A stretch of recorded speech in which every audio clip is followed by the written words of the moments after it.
Subhanallah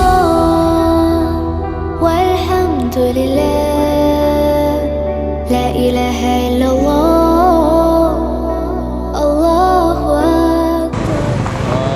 Ini dalam rangka jadwal rutin amanah Bapak Kapolres KPP atas program beliau yang harus dilaksanakan. Jadi stafnya harus turun langsung ke lapangan ya untuk menjenguklah saudara-saudara kita di daerah, bagaimana kondisinya terkait juga dengan kondisi sekarang COVID, bagaimana kesehatannya, bagaimana pelayanan yang di situ. Jadi kalau kotanya kurang lebih sekitar 295, sama hidangan meja juga ada untuk kita semua, para muspika, para orang tua kami di Mangan Pasangan Timnas.